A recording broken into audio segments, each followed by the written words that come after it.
Get ready for a game changer in archaeology history. Unearthed in the Middle East, this ancient stone tablet has left experts stunned. Dating back to around 26 AD, it's like a time capsule from the New Testament era, the same time Jesus walked the earth. Inscriptions on this incredible find reveal a name that sent shockwaves globally: Pontius Pilate. This powerful Roman leader of Judea is famously known for his role in the story of Jesus Christ, according to the New Testament. But what's even more amazing, this tablet silenced skeptics and proved Pontius Pilate was indeed a real figure. No myth here, just ancient history that backs up the Bible. Let's dive into the fascinating world of ancient history. As we explore the incredible stone tablet about Pontius Pilate, it makes us wonder, do other pivotal events in the Old Testament hold up to modern archaeology and science? In this video, buckle up for a thrilling journey as we search for real-life inspirations behind the biblical tales. What if we discovered the original blueprint for the legendary Garden of Eden? How tall did the fabled Tower of Babel actually reach? Join us as we uncover the surprising answers to these age-old questions and see how much of the Old Testament's magic matches up with the ancient world. Get ready for a splash of excitement as we take Noah's Ark out of the biblical realm and into real-world conditions. Could this incredible vessel really ride out a massive flood? And what about the fantastical stories within the first chapters of Genesis, where humans, creation, and light first emerge? Well, science has actually been on a similar quest to uncover the secrets of our universe's early days.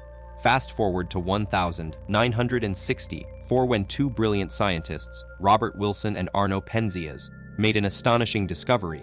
They detected that very same "let there be light" moment using a super-sensitive microwave antenna in New Jersey.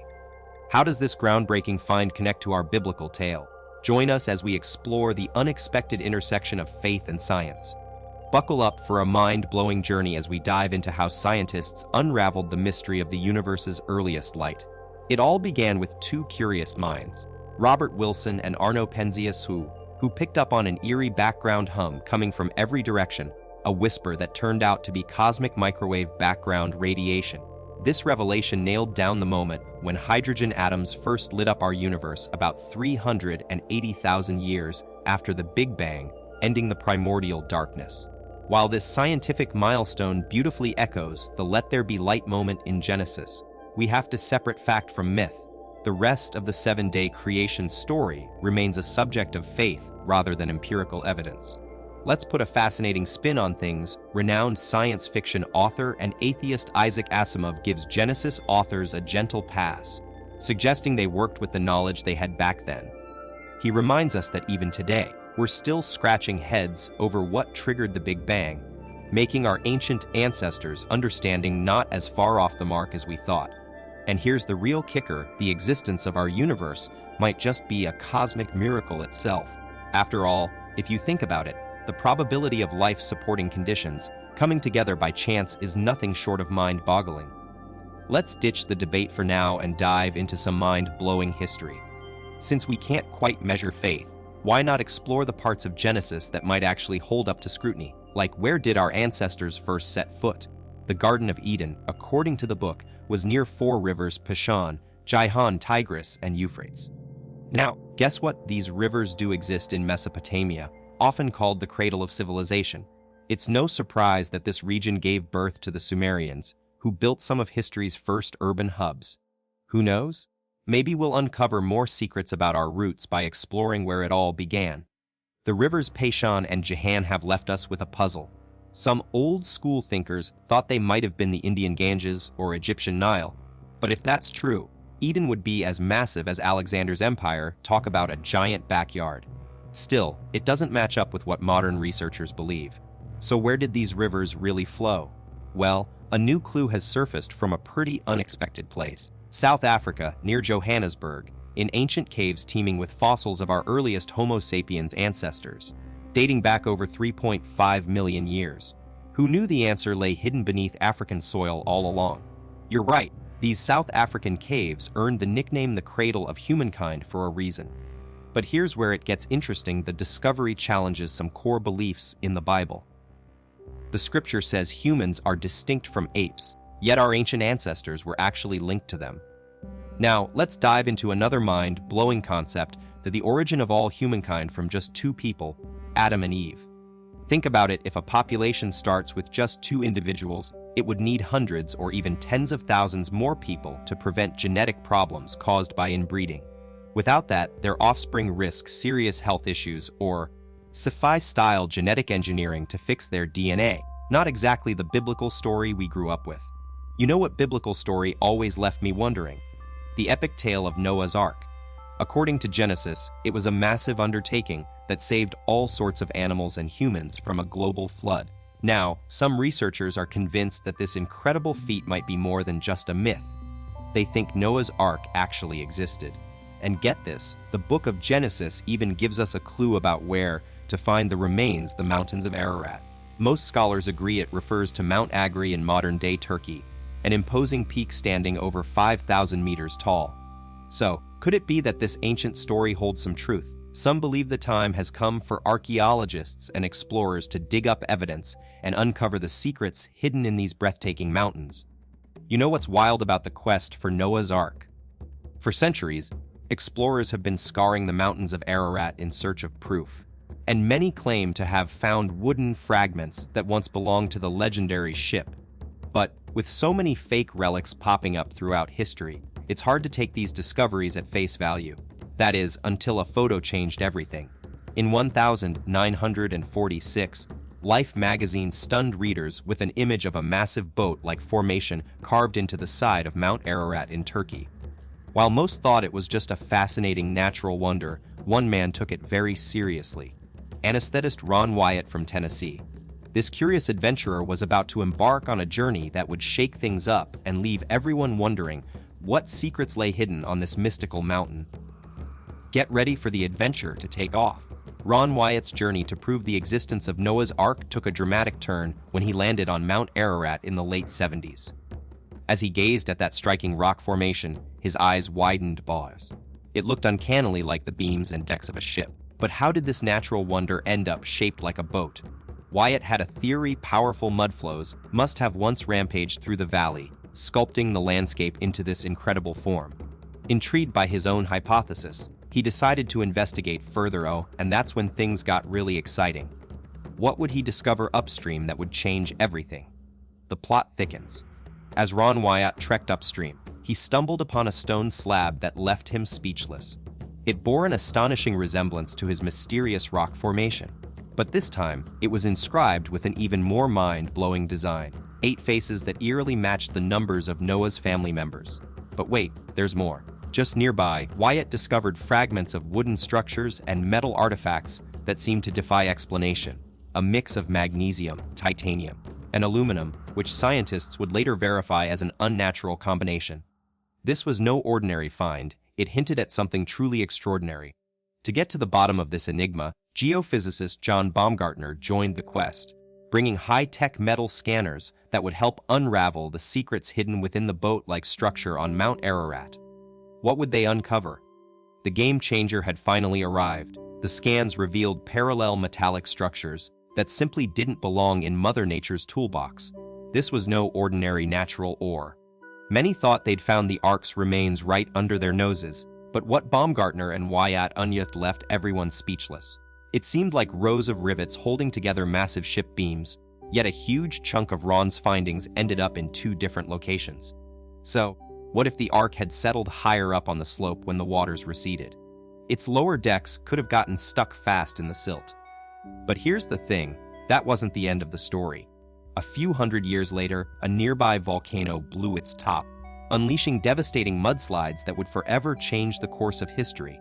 Could this be the reason behind the Ark's mysterious dispersal? Fast forward to the main event, a volcanic mudslide of epic proportions. It's believed that people, driven by curiosity or perhaps a desire for building materials, cut away the upper part of the Ark and hauled it down the slope where it crashed into a limestone rock face. The resulting collision created an incredible preservation site, a thick, sticky mixture of mud and rocks that would slowly turn the wooden beams into fossils over time, while leaving the metal rivets intact. And here's where things get really interesting by measuring both sections. Researchers discovered they matched up surprisingly well, ranging from 130 7 to an astonishing 157 meters in length. The longest one just so happened to align perfectly with what we read in the book of Genesis. Noah's Ark was said to be 300 Egyptian cubits long.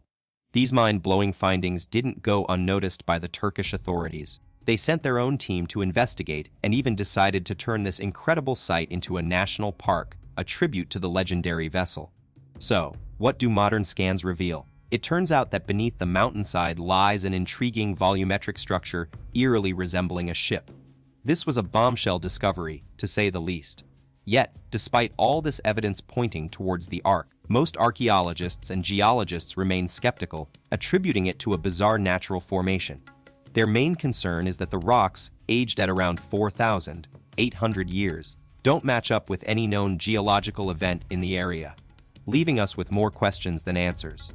Now, some scientists argue that the boat-like markings and stone faces might not be from Noah's Ark itself, but rather a sanctuary built by devotees of the Noah's Ark legend higher up on the mountain slope. It seems we're caught between the intriguing possibility of an ancient ship and the harsh realities of geology, leaving us to ponder, what's really going on here? Now let's get real about the supposed ancient vessel. Its sheer size is mind-boggling, dwarfing even the longest wooden ship in recorded history, the schooner Wyoming. This raises some serious questions. Could our ancestors really pull off building a massive ship like this thousands of years ago? And if they did manage it, would such a behemoth have been able to withstand the harsh conditions during the Great Flood? It's time to dive into the fascinating world of biblical megaprojects and explore the truth behind these incredible feats. We'll start by investigating the legendary Tower of Babel, another gargantuan structure that has captivated archaeologists for centuries. Its story is just as intriguing, if not more so. Let's take a closer look at the materials used to build the Tower of Babel. Ancient bricks held together with bitumen mortar, same as the ones used in Babylonian architecture. But here's the thing, while ordinary buildings like homes and temples were one thing, this was no ordinary construction project. The tower's lofty ambitions had it reaching for the heavens, but just how tall could it be? For reference, modern-day skyscrapers like the Burj Khalifa barely scrape 828 meters high. Meanwhile, the threshold to outer space is considered the Kármán line at a whopping 100 kilometers up. That's a staggering 1% of our current technological reach. So, what does this tell us about the Tower of Babel and its alleged height? Now, let's see if ancient brick and bitumen can stack up against modern marvels. Interestingly, the Chrysler Building in New York City holds the record for the world's tallest brick tower, with a peak that reaches about 320 meters. That's almost 3 times shorter than the Burj Khalifa.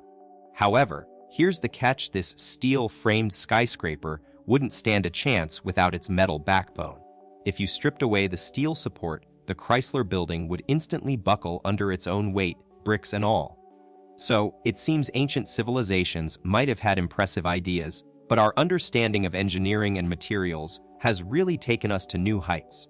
Now, let's dive into just how far ancient engineering could push the limits.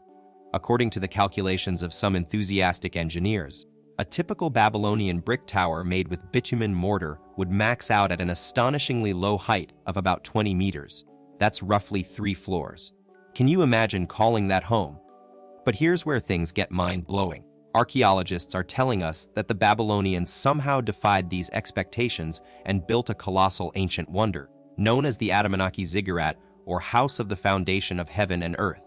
This ancient marvel is believed to have been constructed around 4,000 years ago, only to be destroyed and rebuilt multiple times throughout history.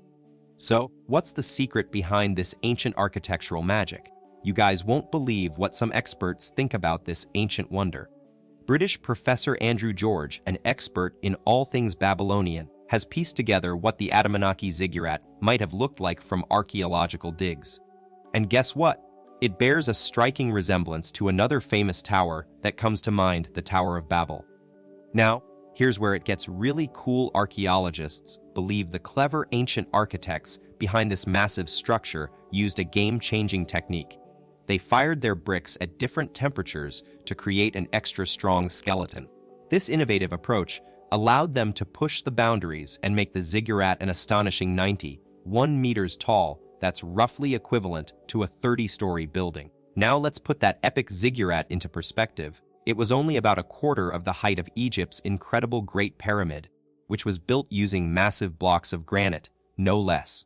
Back then in ancient Babylon, this towering marvel would have been an awe-inspiring sight for most people. Given how flat the surrounding landscape was, it's easy to see why it might have seemed like the ziggurat touched the heavens. The sheer scale and ambition behind this mega project is mind-boggling. We're talking massive organization skills and a huge workforce. So if Babylon could pull off such an extravagant feat, that raises some interesting questions. What about a more humble guy from ancient times, Noah and his trusty ark? Could he have possibly had the resources to build something on par with this incredible ziggurat? But wait, according to the book of Genesis, it's not just Noah rolling up his sleeves. God is said to be the one who gives Noah the instructions and blueprints for the ark. We're talking precise dimensions here, 300 cubits long, 50 cubits wide, and 30 cubits high. And guess what? Even the main building material gets a special mention, gopher wood, as we call it. Now, while the size part is still up for debate among scientists and theologians, they're not even sure about what exactly gopher wood refers to. Some think it was pine, cedar, or maybe cypress. Either way, Noah would have needed an enormous amount of lumber to bring this massive ark to life. You can see why that modern-day replica in Kentucky took the biblical dimensions seriously. They ordered over 10,000 cubic meters of wood to get it just right. Now, when you put that number into perspective, it's actually equivalent to around 20,500 trees, each about 10 meters tall. That's an entire forest we're talking about here. Mind-boggling, isn't it? But here's the twist, Joe. Instead of chopping down thousands of trees, the ark's creators used only mature, already dead spruces that were simply waiting to be processed. And as for actually building this massive structure, a team of 25 skilled craftsmen in Colorado worked around the clock for an entire year. That's 3 shifts, 6 days a week. With at least 1,000 people involved over a year and a half, it's safe to say the Kentucky crew were busy bees. Now, let's think about Noah's task if he'd had modern tools, but still no help from anyone outside his 8-person family.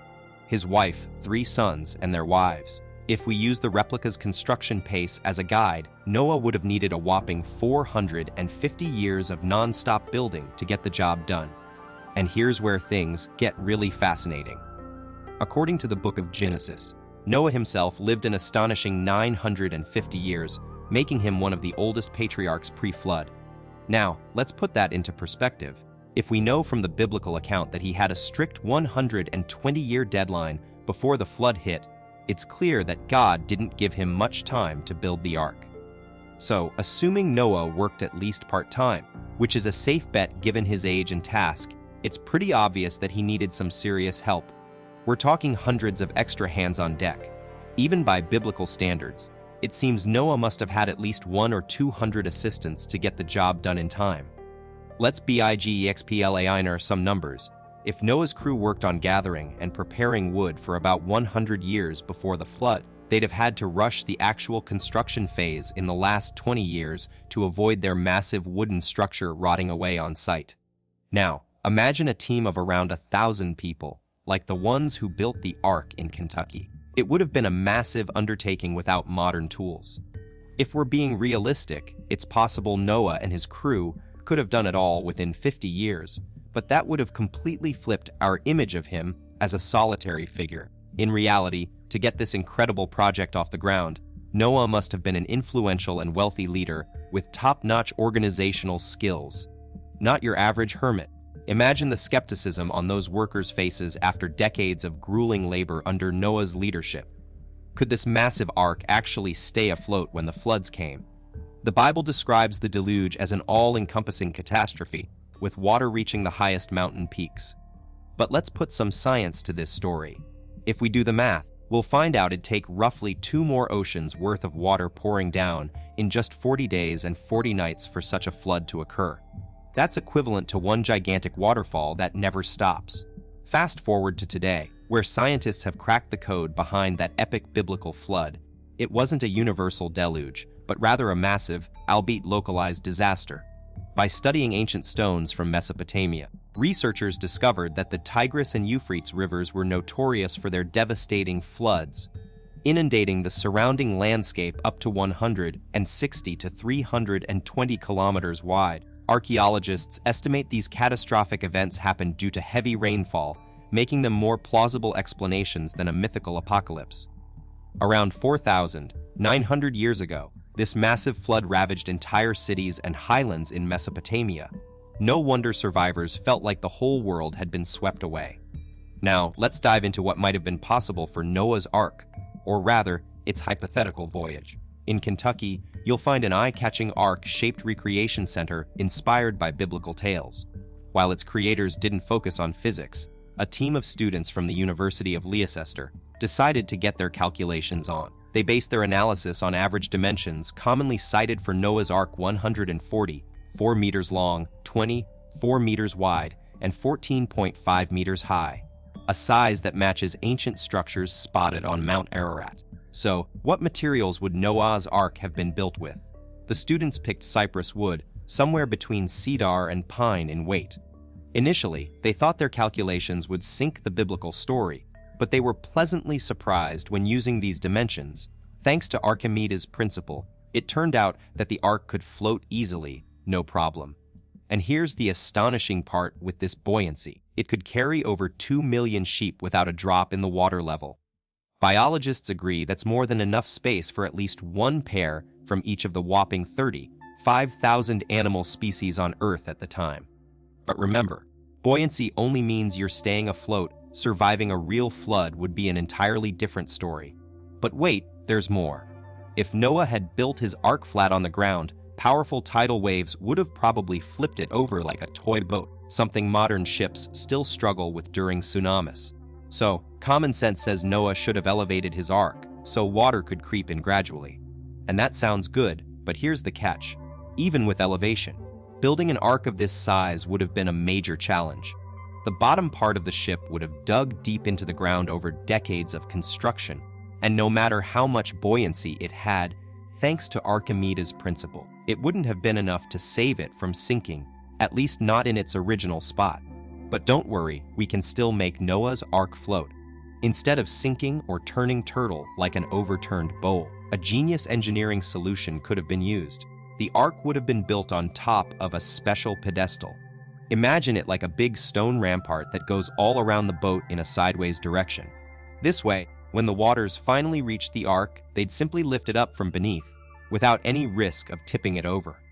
And as for those powerful waves, well, that's another story you might be thinking, but didn't even super strong modern ships made of steel break apart in huge storms? That's right. So how would Noah's massive wooden vessel, made from trees, withstand the fury of nature? Well, to make it strong enough, Noah had to get really creative when building its giant wooden body. Just using rivets wouldn't have been nearly enough. He needed a clever plan for fitting all those wooden pieces together in just the right way. We're talking about some seriously ancient engineering know-how here. And here's the amazing part: these smart building techniques didn't show up until the 20th century, centuries after Noah's time. But hold up, physics isn't the only challenge here. Geography also raises some serious doubts. Now, you might be thinking, okay, let's assume the ark somehow stayed afloat in the middle of that massive flood. But then there's this huge problem. Ararat Mountain is way too high for the story to add up. The mountain peak where we supposedly found remnants of this giant boat-like structure is over 2,000 meters tall. That's a whopping 100 times higher than the highest flood level in Mesopotamia. So if Noah's Ark really did land there after the flood, how did it even get there? It's like the whole story is stuck between sea and mountain, and it just doesn't quite fit. Wait, what if we're looking at this all wrong? Maybe the story isn't about the ark floating on water. Maybe it's about Noah and his followers trying to escape the flood by climbing as high as they could. Mount Ararat just so happens to be the highest peak near Mesopotamia, making it a logical choice for their safe haven. And if Noah was indeed the prophet he's made out to be, he wouldn't have kept this life-saving knowledge to himself. He would have shared it with everyone who'd listen. So instead of just Noah and his family on board, hundreds of devoted followers might have joined him on the climb, all working together to build their ark-like shelter at the foot of Ararat. From their perspective, they'd be preparing for a flood that could potentially reach even the highest peaks. It's a wild twist, but one that makes the story a whole lot more believable. You're absolutely right. If we flip the script on this ancient tale, the specifics of the ark's construction become almost irrelevant. Maybe Noah's crew didn't need some kind of unbuildable, fantastical vessel to survive after all. Perhaps they just needed a sturdy shelter to weather any local flooding in Mesopotamia. And that's exactly what they built at the foot of Mount Ararat, a massive wooden structure, maybe even a temple or a community center. That would have been an awe-inspiring sight for travelers trekking up the mountain. Just imagine stumbling upon this enormous wooden behemoth and trying to make sense of it. The stories you'd tell when you return.